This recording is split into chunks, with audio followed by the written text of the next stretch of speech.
ថាខ្ញុំស្មោះបាន10000ថាខ្លួនឯងស្មោះបាន5000រៀលគិតថាខ្លួនឯងស្មោះឬក៏ខ្ញុំស្មោះខ្ញុំស្មោះស្មោះប៉ុន្មានភាគរយ 100% វ៉ាវតែដែរខ្លួនឯងមួយ ប៉ុណ្ណឹងហើយអត់ស្មោះទេចាប់ហើយ មានសង្សេះចាស់ប្រហែលនេះហើយ 2 បាន2000រៀលថាខ្ញុំស្មោះហើយ អត់ជឿឯមុខហ្នឹង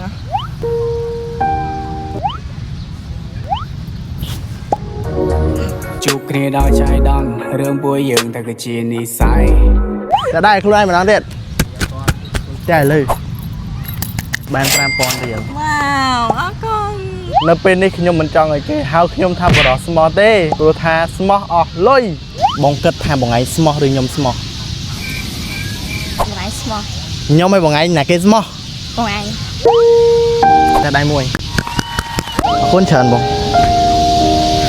ខ្ញុំជាបរិសុទ្ធស្មោះថាខ្ញុំស្មោះបាន10000រៀលលុយប៉ិតបងសួស្ដីអូនគិតថាបងស្មោះឬណៃស្មោះ ខ្ញុំស្មោះជាងបងឯង តែដាក់ខ្លួនឯងមួយថាបងស្មោះអត់កើតទេចាបងសុំមកបង យកពាក្យពិតយកពាក្យលេងសើច ចូលពាក្យប៉ិត បងស្មោះហ្មង តែដាក់ខ្លួនឯងមួយទៀតលុយ អត់មែនណាបង ឲ្យមែនគិតថាបងស្មោះប្រហែលភាគរយ 1%